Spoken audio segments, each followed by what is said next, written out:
جو ہے وہ 14 ہے اور یہ مختلف ترکیبوں میں 29 صورتوں کے شروع میں آئے ہیں، اور یہ 14 حروف الف لام میم صاد را کاف اور یا عین طا سین ہا قاف نون ہے، اور ان حروف کو علیحدہ علیحدہ پڑھا جاتا ہے، ملا کر پڑھا نہیں جاتا۔ جیسے انگلش میں شارٹ فارمز ہوتی ہیں، وہ ان کو الگ الگ پڑھا جاتا ہے، لیکن اس میں یہ ہوتا ہے کہ وہ کس بڑے لفظ کی شارٹ فارم ہے وہ ہمیں پتہ ہوتا ہے۔ یہاں ہمیں پتہ نہیں ہے کہ یہ کس بڑے لفظ کی شارٹ فارم ہے۔ اگر سارے حروف 29 حروف کو 14 حروف کو آپس میں ملایا جائے تو نص حکیم قاطع لہ سر، یعنی اس کے اندر یہ 14 کے 14 حروف آ گئے۔ ان کے استعمال کو جب دیکھا جاتا ہے تو بعض ایک ایک حرف بھی استعمال ہوئی ہیں، جیسے قاف نون صاد، یہ ایک ایک حرف ہی استعمال ہوئے صورتوں کے شروع میں۔ بعض صورتوں کے شروع میں دو دو استعمال ہوئے ہیں، جیسے طہ یاسین حامیم، یہ دو دو استعمال ہوئے ہیں، اور بعض تو ایسے ہیں کہ جو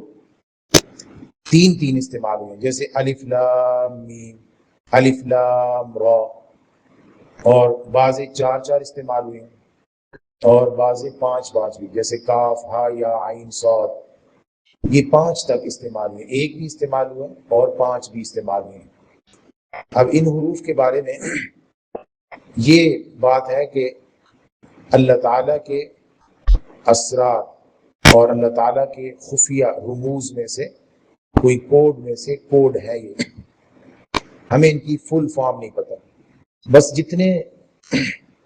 بھی اقوال ہیں وہ سب بعض مفسرین نے کہے ہیں کہ اس کا یہ معنی ہو سکتا ہے، یہ معنی ہو سکتا ہے، وہ سب ان کے خیالات ہیں، اس کا صحیح معنی اللہ رب العزت ہی جانتے ہیں۔ اللہ تعالیٰ کے ناموں میں سے کوئی نام ہے، بعض حضرات کا خیال یہ ہے کہ اللہ تعالیٰ کے ناموں میں سے نام ہے الف لام میم، یہ اللہ تعالیٰ کا نام ہے، اور الف لام میم یا حامیم طاسین یہ قسمیں ہیں، اور بعض حضرات کا خیال ہے کہ یہ اللہ رب العزت کی قسم بھی ہے، اللہ کی قسم بھی ہے، اور اللہ تعالیٰ کا نام بھی ہے۔ بعض حضرات نے یہ لکھا ہے کہ کلام کو شروع کرتے وقت یہ لفظ اس لیے بولے گئے تاکہ مشرکین مکہ متوجہ ہو جائیں کہ ہمیں کیا بات کہی جا رہی ہے، اس بات کی طرف متوجہ ہو جائیں، یعنی جب یہ حروف بولے جائیں گے تو وہ اس وقت متوجہ ہوں گے، اور اس کے بعد اگلے آیات پڑھی جائیں گی تو وہ پورے توجہ کے بعد وہ اس کو سن بھی لیں گے۔ لیکن اس پر یہ اعتراض ہوتا ہے کہ اب اگر الف لام میم کو صرف متوجہ کرنے کے لیے بولا گیا ہے اور یہ ان کا اپنا کوئی معنی نہیں ہے، تو پھر لازم آئے گا کہ اللہ تعالیٰ کے کلام کے اندر کچھ ایسے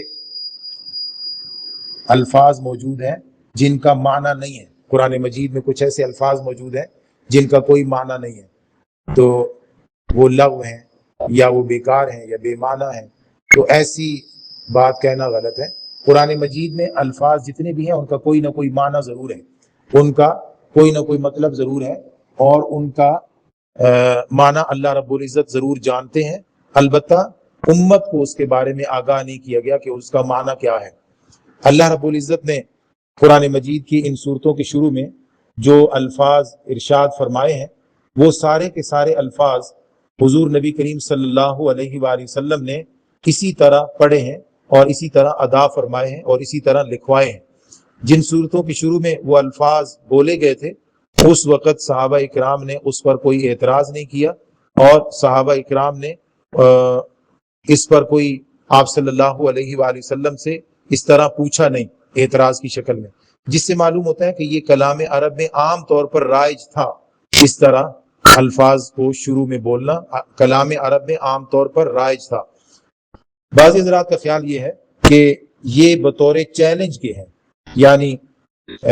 صنعت تصریف اسے کہتے ہیں۔ صنعت تصریف یہ ہوتا ہے کہ مختلف حروف کو ملا کر جملے الفاظ بنائے جاتے ہیں. جیسے کاف تا با ہے، کاف تا با کو ملا کر سینکڑوں الفاظ بنائے جاتے ہیں. جیسے کتبہ اس کی ایک شکل ہے، کتبہ سے 14 الفاظ ماضی کے، اور اسی کے ماضی مجہول کے کتبہ، اور یکتب اس کا مضارع 14 الفاظ، اسی کے پھر 14 مجہول کے.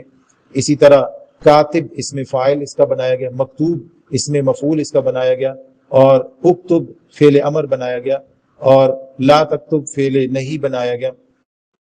اس طرح اس کا اس میں ظرف، اس میں اعلیٰ، افعل التفضیل،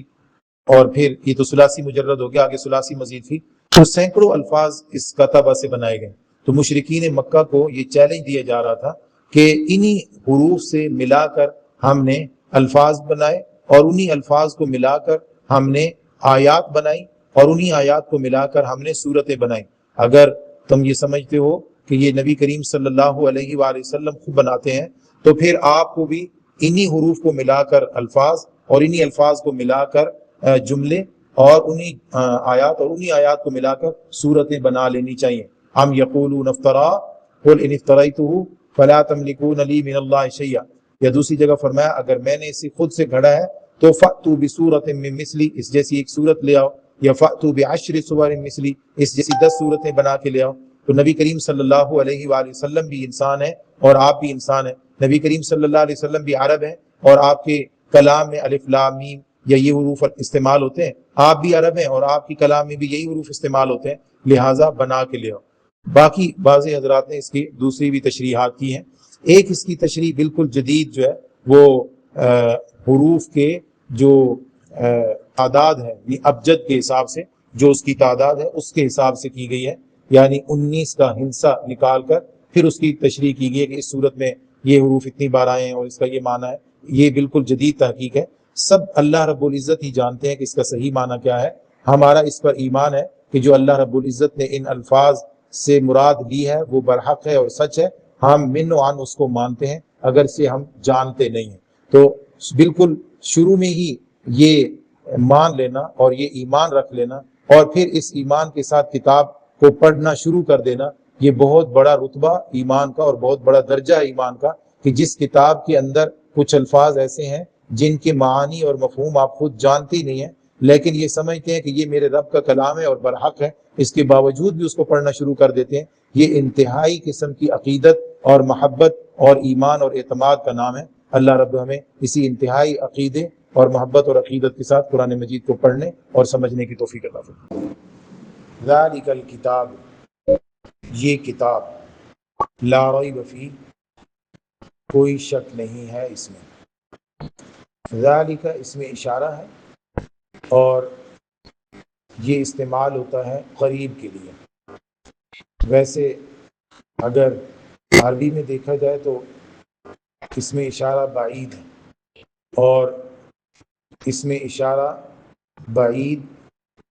قریب کے معنی میں اور قریب بعید کے معنی میں کہیں کہیں استعمال بھی ہوا ہے. قرآن مجید میں ھذا بھی استعمال ہوا اور ذالک بھی استعمال ہوا. اور ھذا جب استعمال ہوتا ہے تو کوئی چیز ایسی جو سامنے ہو اور اس کی طرف اشارہ کیا جا سکے، یعنی جسم ہو،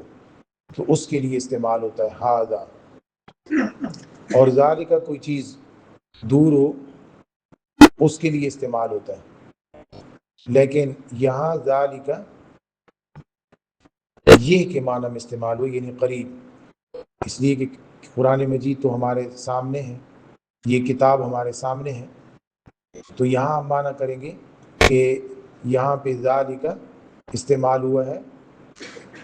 مرتبہ بلند، یعنی بلند مرتبہ، اور اس کی شان اور اس کی عظمت کی طرف اشارہ کرنے کے لیے. ذالک الکتاب لا ریب فیہ. یہاں پہ قرآن مجید کو الکتاب کہا گیا ہے. الکتاب، ذالک الکتاب. کتاب وہی ہوتی ہے جو دو بڑے گتوں کے درمیان میں محفوظ ہوتی ہے، اسے ہی ہم کتاب کہتے ہیں. تو قرآن مجید بھی ایک کتاب ہے، اسی لیے ذالک الکتاب فرمایا. اب یہاں پہ لا ریب فیہ، ریب کہتے ہیں ایک ایسے شک کو جس کو کسی نہ کسی وجہ سے ڈالا گیا ہو اور اس کو ختم بھی کیا جا سکتا ہو۔ ایک خلجان یعنی ریب ایک اس طرح کا شک ہوتا ہے جو کسی ثبوت کے بعد ختم ہو جائے، تھوڑی دیر کے لیے آئے اور پھر ختم ہو جائے، مستقل نہ ہو، اس کے اندر استقلال یا دوام نہ ہو۔ ایک لفظ ہے شک، یہ بہت پکا ہوتا ہے، بہت پختہ ہوتا ہے، یعنی دو چیزوں کے درمیان شک ہے۔ اور ایک ہوتا ہے جہل، یہ جو جہل ہے یہ تو سب سے بڑا ہو گیا نا، جہالت سب سے بڑا، کہ اس میں ایک آدمی کو دو چیزوں کا ہی نہیں پتا، دو آپشن ہی نہیں پتا، یہ تو جہل ہو گیا۔ لیکن جب دو چیزوں کے درمیان ہو جائے علم تو اسے شک کہتے ہیں، یعنی یہ ہے یا یہ ہے، تو دونوں میں سے کوئی ایک ہو سکتا ہے اور وہ مشکل ہے کافی اس کو ختم کرنا۔ ریب دو چیزوں کے درمیان نہیں ہوتا، بلکہ ایسی عارضی طور پہ یہ ہے بھی یا نہیں، یا تو یوں ہو سکتا ہے، یا وہ اپنی وجہ سے ہوتا ہے کہ خود بندے کے اندر کسی طرح کے اعتماد کی کمی ہوتی ہے، بندے کی وجہ سے ہوتا ہے، انسان کی اپنی وجہ سے ہوتا ہے۔ اس کے لیے ایک اور لفظ میریا بھی استعمال ہوا قرآن مجید میں، میریا یعنی شک ایک ہے جو جہل کے بعد ہے، جہل سب سے بڑا درجہ ہے کسی چیز کے علم نہ ہونے کا یا پکا نہ ہونے کا، اور شک جو ہے اس کا دوسرا درجہ ہے، دو چیزوں کے درمیان ہوتا ہے۔ میریا بھی شک ہے لیکن وہ شک سے کم درجے کا ہے، اور ریب جو ہے یہ اس سے بھی کم درجے کا ہے، بہت کم درجے کا، بالکل عارضی سا۔ تو قرآن مجید میں اللہ رب العزت یہاں فرماتے ہیں کہ ذالک الکتاب لا ریب فیہ، یہ کتاب ہے اس میں کوئی شک نہیں ہے، یہ ایسی کتاب ہے جو لا ریب ہے۔ عارضی طور پہ بھی تھوڑی سی دیر کے لیے بھی اس میں شک نہیں کیا جا سکتا۔ اگر کسی کو شک تھوڑی دیر کے لیے بھی گزرتا ہے تو وہ بھی اس کے اپنے علم کی بنیاد پر ہوتا ہے، اس کی اپنی وجہ سے ہوتا ہے، اس کے اپنے اعتماد کی کمی کی وجہ سے ہوتا ہے، ورنہ کتاب ایسی ہے کہ اس میں شک نہیں ہے۔ کس چیز میں شک نہیں ہے، یعنی یہ تو پتہ چل گیا کتاب میں شک نہیں ہے، لیکن کتاب میں کس چیز کا شک نہیں ہے؟ تو ہم جب سورۃ الف لام میم السجدہ دیکھتے ہیں تو الف لام میم السجدہ میں یہی آیت تھوڑی سی وضاحت کے ساتھ ہے۔ وہاں اللہ رب العزت فرماتے ہیں کہ الف لام میم تنزیل الکتاب لا ریب فیہ من رب العالمین، یہ کتاب نازل کی جا رہی ہے، اس میں کوئی شک نہیں ہے کہ یہ رب العالمین کی طرف سے ہے، یعنی اس میں اس بات کا شک نہیں ہے کہ قرآن مجید محمد الرسول اللہ صلی اللہ علیہ وسلم خود بناتے ہیں یا اللہ رب العزت نازل فرماتے ہیں، یہ دو آپشن نہیں ہے، صرف اور صرف یہی بات ہے کہ یہ اللہ رب العزت ہی نازل فرماتے ہیں۔ بعض عربوں کو یہ خیال تھا کہ کوئی لوگ ہیں جو نبی کریم صلی اللہ علیہ وآلہ وسلم کو کچھ معنی اور کچھ باتیں، کچھ واقعات، کچھ چیزیں بتاتے ہیں اور پھر نبی کریم صلی اللہ علیہ وآلہ وسلم اس کو خود بناتے ہیں، یہ کچھ عربوں کو یہ خیال تھا۔ وَلَقَدْ نَعْلَمُ أَنَّهُمْ يَقُولُونَ إِنَّمَا يُعَلِّمُهُ بَشَرٌ، ہم جانتے ہیں کہ وہ یہ کہتے ہیں کہ نبی کریم صلی اللہ علیہ وسلم کو ایک بشر سکھاتا ہے، یعنی وہ کچھ باتیں بتاتا ہے اور پھر آپ صلی اللہ علیہ وسلم اس کو بنا کر یہ کہہ دیتے ہیں کہ یہ اللہ کی طرف سے ہے۔ لسان الذی یلحدون الیہ اعجمی، جس شخص کے بارے میں یہ لوگ بات کرتے ہیں اس کی زبان تو اجمی ہے، وہ یہ غلام ہے، فارسی النسل ہے اور وہ عربی نہیں جانتا۔ وہذا لسان عربی مبین، اور یہ قرآن مجید عربی، فصیح عربی، واضح عربی زبان کے اندر موجود ہے۔ جیسے ہم نے الف لام میم میں دیکھا تھا کہ یہ بطور چیلنج کے، صنعت تصریف کے طور پر بتایا گیا ہے کہ آپ بھی بنا کے لاؤ، ان کنتم فی ریب مما نزلنا علی عبدنا فأتوا بسورۃ من مثلہ، آپ اس جیسی ایک صورت بنا کے لے آؤ۔ تو جب تھوڑی دیر کے لیے ایک آدمی کو شک گزرتا ہے کہ یار یہ کتاب محمد الرسول اللہ صلی اللہ علیہ وسلم خود بناتے ہیں یا اللہ تعالیٰ کی طرف سے ہے، تھوڑی دیر کے لیے شک ہوتا ہے تو پھر اسے بتایا جاتا ہے کہ اگر آپ کو یہ شک دور کرنا ہے تو فأتوا بسورۃ من مثلہ، آپ اس جیسی کوئی ایک صورت بنا کے لے آؤ۔ تو جب وہ نہیں بنا سکتا تو اسے یقین ہو جاتا ہے کہ جیسے میں نہیں بنا پایا ایسے محمد رسول اللہ صلی اللہ علیہ وسلم بھی خود سے نہیں بنا سکتے تھے اسے، یہ منزل من اللہ ہے۔ تو سورۃ الف لام میم السجدہ یہ بتاتی ہے کہ اس کتاب کے منزل من اللہ ہونے میں شک نہیں ہے، ذالک الکتاب لا ریب فیہ۔ پھر اس کے مضامین بھی ایسے ہیں کہ بالکل واضح، اس میں جو بات کہی گئی ہے، اگر کوئی واقعہ بیان کیا گیا ہے حضرت یوسف علیہ السلام کا، حضرت موسیٰ علیہ السلام کا، حضرت ابراہیم علیہ السلام کا، حضرت آدم علیہ السلام کا، تو جیسا واقعہ قرآن مجید نے بیان کیا ویسا ہی ہوا ہے۔ اس بارے میں کوئی شک کی گنجائش نہیں ہے کہ کیا پتہ کچھ اور ہوا اور قرآن مجید نے کچھ اور بتایا ہو، ایسا شک کی گنجائش نہیں ہے۔ قرآن مجید نے جن عبادات کو انسان کی بھلائی، انسان کی فلاح، انسان کی کامیابی اور انسان کی راحت اور سکون کے لیے ذریعہ بتایا ہے، وہ عبادات انسان کی فلاح، انسان کی کامیابی کے لیے بطور ذریعہ یقینی ہے، اس میں کوئی شک نہیں ہے۔ یعنی منزل من اللہ ہونے میں بھی کوئی شک نہیں ہے، اور اس کے اندر جو احکام ہے اس میں بھی کوئی شک نہیں ہے۔ اس کتاب کو رسول اللہ صلی اللہ علیہ وسلم تک پہنچنے میں بھی کوئی شک نہیں ہے، اور رسول اللہ صلی اللہ علیہ وسلم سے لوگوں تک پہنچنے میں بھی کوئی شک نہیں ہے، اور قیامت تک اس کا ہر حرف محفوظ ہونے میں بھی کوئی شک نہیں ہے۔ جیسے دوسری کتابوں کے اندر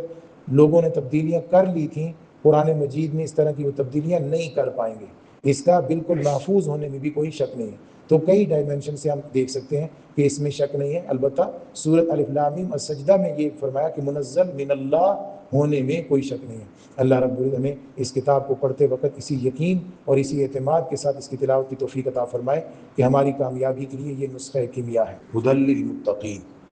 متقین کے لیے ہدایت ہے۔ ہدایت کے جو دو بنیادی اور مشہور معنی ہیں وہ ہم نے دیکھے تھے سورۃ الفاتحہ میں، کہ ایک ہے اراءۃ الطریق، راستہ دکھا دینا، گائیڈ کر دینا، اور ایک ہے الایصال الی المطلوب، یعنی مقصد تک پہنچا دینا۔ یہ دونوں معنی ہیں ہدایت کے، اور ان دونوں معنی میں عام طور پر ہدایت کا لفظ استعمال ہوتا ہے، اور بھی اس کے معنی ہیں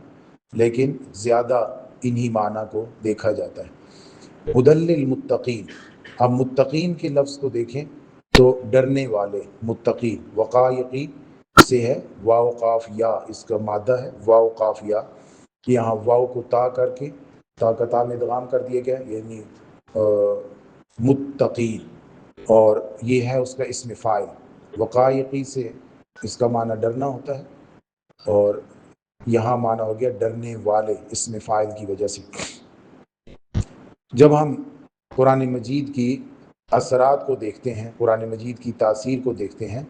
تو ہمیں پتہ چلتا ہے کہ قرآن مجید میں یہ تاثیر بہت واضح طور پر موجود ہے کہ وہ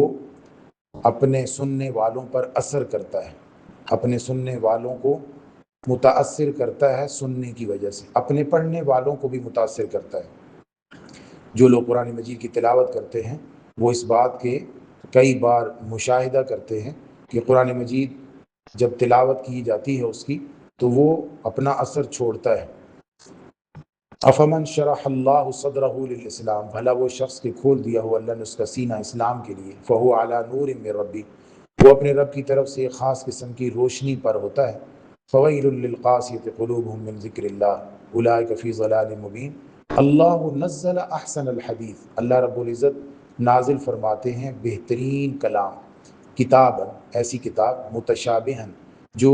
اس کے اجزاء ایک دوسرے کے ساتھ ملتے جلتے ہیں، مثانی اس کے مضامین بار بار دہرائے جاتے ہیں، تقشعر رونگٹے کھڑے کر دیتا ہے، منہ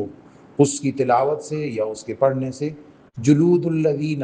ان لوگوں کے جسموں پر، یخشون ربہم جو اپنے رب سے ڈرتے ہیں۔ تو رب سے ڈرنے والوں پر قرآن مجید کیسا اثر کر رہا ہے؟ تقشعر منہ جلود الذین یخشون ربہم، جو اپنے رب سے ڈرتے ہیں ان کے جسموں پر رونگٹے کھڑے ہو جاتے ہیں۔ ثم تلین جلودہم، پھر ان کے جسم نرم پڑ جاتے ہیں، وقلوبہم ان کے دل نرم پڑ جاتے ہیں، الی ذکر اللہ اللہ رب العزت کے ذکر کے لیے۔ ذالک ھدی اللہ، یہ وہ ہدایت ہے، یہدی بہ من یشاء، جس کے لیے اللہ چاہتا ہے اسے یہ ہدایت عطا فرما دیتا ہے۔ تو قرآن مجید کی ایک تاثیر یہ ہے کہ یہ اثر کرتا رہتا ہے دلوں پر اپنی تلاوت کرنے والوں کے لیے، اور اثر کرتا رہتا ہے ان لوگوں پر جو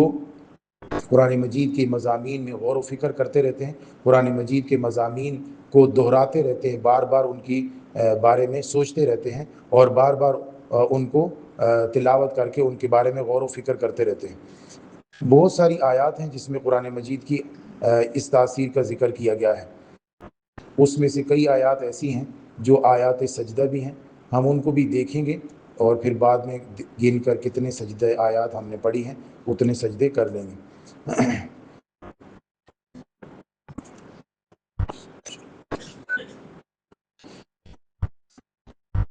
اللہ رب العزت نے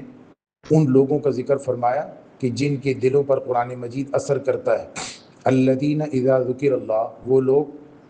کہ جب ان کے سامنے اللہ کا ذکر کیا جاتا ہے، وجلت قلوبہم، ان کے دل کانپ اٹھتے ہیں، والصابرین، اور وہ صبر کرتے ہیں، علی ما اصابہم، ان تمام چیزوں پر جو انہیں پہنچی ہیں تکلیف پہنچانے کے لیے، والمقیم الصلاۃ، اور وہ نماز قائم کرتے ہیں، ومما رزقناہم ینفقون، اور جو رزق ہم نے انہیں دیا ہے اس میں سے وہ خرچ کرتے رہتے ہیں۔ تو یہ اپنے مال میں سے بھی خرچ کر دیتے ہیں اور اپنے آرام کو بھی قربان کر کے نماز اور سجدہ ریز ہو جاتے ہیں اور مصیبتوں پر تکلیفوں پر صبر کرتے رہتے ہیں۔ یہ چیز انہیں کیسے حاصل ہوئی ہے؟ اللہ رب العزت کا ذکر ان کے سامنے کیا گیا، اور ذکر سے مراد یہاں قرآن مجید کی تلاوت ہے۔ قرآن مجید نے ان پر یہ اثر کیا کہ ان کے دل نرم پڑ گئے اور یہ اللہ رب العزت کے ذکر کی وجہ سے صبر بھی کرتے ہیں، نماز بھی پڑھتے ہیں، اپنا مال خرچ کرتے ہیں۔ ان الذین هم من خشیت ربهم مشفقون، بے شک وہ لوگ کہ جو اپنے رب کے خوف سے لرزتے رہتے ہیں، ڈرتے رہتے ہیں، والذین هم بآیات ربهم یؤمنون، وہ لوگ جو اپنے رب کی آیات پر ایمان رکھتے ہیں، والذین هم بربهم لا یشرکون، وہ لوگ کہ جو اپنے رب سے شریک نہیں کرتے، والذین یؤتون ما آتوا، اور وہ لوگ کہ جو دیتے رہتے ہیں وہ جو کچھ وہ خرچ کرتے رہتے ہیں، وقلوبهم وجلہ، ان کے دل کانپتے رہتے ہیں، انہم الی ربهم راجعون، کہ وہ انہیں اپنے رب کے پاس لوٹ کر جانا ہی جانا ہے۔ اولئک یسارعون فی الخیرات، یہ وہ لوگ ہیں جو نیکی اور بھلائی کے کام میں ایک دوسرے سے جلدی کرتے ہیں، وہم لہا سابقون، اور وہ نیکی کے کام میں آگے بڑھ کر نیکی کے کام کو کر لیتے ہیں۔ تو یہ جو اثر ہو رہا ہے یہ اس وجہ سے ہو رہا ہے کہ وہ اللہ رب العزت کا ذکر سنتے ہیں، اللہ کا قرآن سنتے ہیں یا اللہ کا قرآن پڑھتے ہیں، اس کے مضامین میں غور و فکر کرتے ہیں، تو ان کے اندر یہ تبدیلی آتی ہے۔ قرآن مجید ایک ایسا کلام ہے جو بغیر اثر کے نہیں رہنے دیتا، ضرور اثر کرتا ہے، اثر کیے بغیر نہیں رہنے دیتا، بلکہ قرآن مجید اپنا اثر لوگوں کے دلوں پر، لوگوں کے قلوب پر، لوگوں کے اذہان پر کرتا ہے، اور ایسا اثر کرتا ہے کہ اس کی وجہ سے پھر عمل میں بھی تبدیلی آ جاتی ہے۔ قرآن مجید پڑھنے والے لوگ جو ہے ان کے اعمال تبدیل ہو جاتے ہیں، وہ اچھے اعمال کی طرف راغب ہو جاتے ہیں۔ وَكَيْفَ تَكْفُرُونَ، آپ کیسے انکار کرو گے قرآن مجید کا یا ایمانیات کا، وَأَنْتُمْ تُتْلَى عَلَيْكُمْ آیات اللہ، حالانکہ آپ پر اللہ رب العزت کی آیات کی تلاوت کی جاتی ہے، اللہ کی آیات آپ پر پڑھی جاتی ہیں۔ وَفِيكُمْ رسول، اور تمہارے درمیان رسول اکرم صلی اللہ علیہ وآلہ وسلم بھی موجود ہیں۔ وَفِيكُمْ رسول، وَمَن يَعْتَصِم بِاللَّهِ، اور جو شخص اللہ رب العزت کی رسی کو تھام لے گا، فقد ہدی الی صراط مستقیم، تو اسے سیدھے راستے کی طرف ہدایت مل جائے گی، اسے سیدھے راستے پر ڈال دیا جائے گا۔ تو یہ ہے قرآن مجید کا اثر، اگرچہ یہاں پہ اثر نبی کریم صلی اللہ علیہ وآلہ وسلم کی تلاوت کا بیان ہوا ہے۔ وفیکم رسول، رسول تمہارے اندر موجود ہیں اور وہ تمہارے اوپر قرآن مجید کی تلاوت کرتے ہیں، تو ہدی الی صراط مستقیم، آپ سیدھے راستے کی اوپر ڈال دیے جاتے ہیں، آپ کو سیدھے راستے پر چلا دیا جاتا ہے۔ تو یہ نبی کریم صلی اللہ علیہ وآلہ وسلم کی تلاوت کا اثر ہے۔ آپ صلی اللہ علیہ وآلہ وسلم کی تلاوت تو کوئی سنے، جن صحابہ نے سنی اور جن لوگوں نے سنی وہ خوش قسمت رہے اور ان کے دلوں پر اس کا اثر ہوا۔ اب یہ ہے کہ آپ صلی اللہ علیہ وآلہ وسلم کی تلاوت تو نہیں، لیکن قرآن مجید تو ہے، اگر اب بھی قرآن مجید پڑھا جائے تو اس کا بہت زیادہ اثر ہوتا ہے اور دلوں کو، اذہان کو اور قلوب کو وہ متاثر کرتا ہے۔ وَإِذَا مَا أُنزِلَتْ سُورَةٌ، اور جب کوئی سورت اتاری جاتی ہے، فَمِنْهُم مَّن يَقُولُ، ان میں سے کچھ ایسے لوگ ہوتے ہیں، أَيُّكُمْ زَادَتْهُ هَٰذِهِ ایمانا، جو مذاق کے طور پر یہ کہتے ہیں کہ اس آیت نے تمہارے ایمان میں کیا اضافہ کیا ہے، یا کس کس نے تمہارے ایمان میں اس آیت نے اضافہ کیا ہے، مذاق کے طور پر منافقین پوچھتے تھے۔ فَأَمَّا الَّذِينَ آمَنُوا، وہ لوگ جو ایمان والے ہیں، فَزَادَتْهُمْ ایمانا، ان کے ایمان میں اضافہ کرتا ہے، وہ صورت اضافہ کرتی ہے۔ وَهُمْ يَسْتَبْشِرُونَ، اور وہ آیت کو سن کر خوش ہوتے ہیں۔ تو یہ قرآن مجید کا اثر ہے کہ وہ خوش ہو جاتے آیت کو سن کر۔ نیا حکم جب نازل ہوتا تھا، نیا حکم صحابہ اکرام کو پتہ چلتا تھا تو وہ اس حکم کی وجہ سے خوش ہوتے تھے۔ اگر جنگ بھی کرنی ہوتی تھی نا، جنگ کا بھی حکم ہوتا تھا اس آیت میں، تب بھی وہ خوش ہوتے تھے اور وہ کہتے تھے ھذا ما وعدنا اللہ ورسولہ، یہی تو وہ چیز ہے جس کا اللہ اور اس کے رسول نے ہم سے وعدہ کر رکھا ہے۔ تو قرآن مجید ان کے قلوب پر، ان کے اذہان پر اثر کرتا تھا۔ آج بھی اس کے اندر یہ تاثیر موجود ہے کہ جب اس کی تلاوت کی جائے تو وہ اپنی تلاوت کرنے والے پر اثر چھوڑتا ہے۔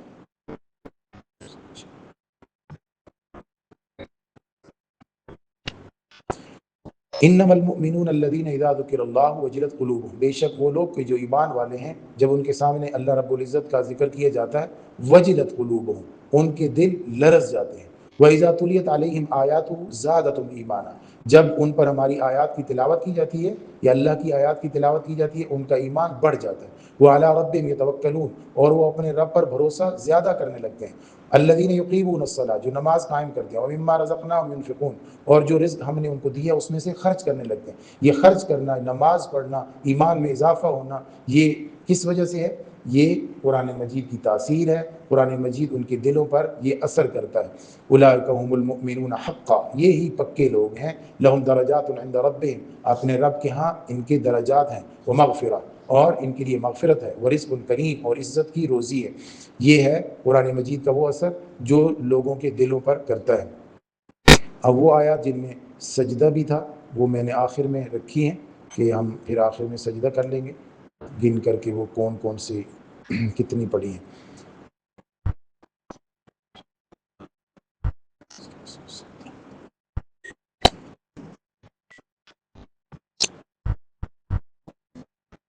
انما یؤمن بآیاتنا، بے شک ہماری آیات پر ایمان رکھتے ہیں، الذین اذا ذکروا بہا،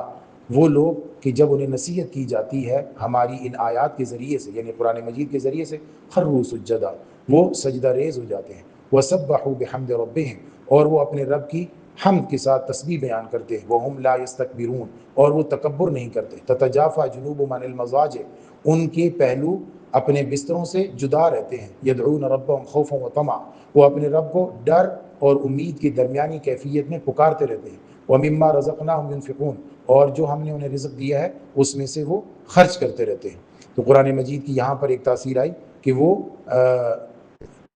اپنے پڑھنے والوں یا اپنی تلاوت کرنے والوں کے اندر ایسا اثر کرتا ہے کہ وہ راتوں کو سوتے نہیں، بلکہ وہ جا کر اپنے آپ کو جگا کر اپنے آپ کو بستروں سے الگ کر کے اور سجدہ ریز ہوتے ہیں۔ اولئک الذین انعم اللہ، یہ وہ لوگ ہیں جن پر اللہ تعالیٰ نے انعام فرمایا، من النبیین، یہ انبیاء میں سے بھی ہیں، ومن ذریت آدم، آدم کی اولاد میں سے ہیں، وممن حملنا مع نوح، اور ان لوگوں میں سے جنہیں ہم نے سوار کیا تھا کشتی پر، ومن ذریت ابراہیم، اور یہ ابراہیم کی اولاد میں سے بھی ہیں، وہ اسرائیل، اور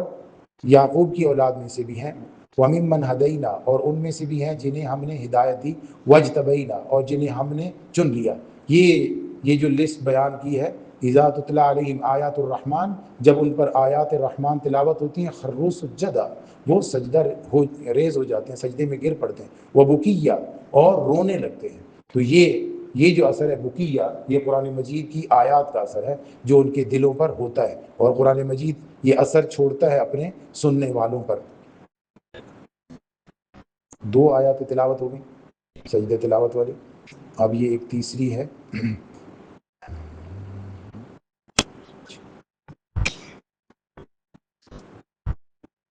قل، کہہ دیجئے، آمینو بھی او لا یؤمنو، آپ اس کتاب پر ایمان لاؤ یا ایمان نہ لاؤ، ان الذین اوتوا العلم من قبلہ، بے شک وہ لوگ کہ جنہیں اس سے پہلے علم دیا گیا ہے، اذا یتلی علیہم، جب ان پر قرآن مجید کی تلاوت کی جاتی ہے، یخرون للاذقان سجدا، وہ ٹھوڑیوں کے بل سجدہ میں گر جاتے ہیں، ویقولون سبحان ربنا، اور وہ کہہ اٹھتے ہیں ہمارا رب پاک ہے،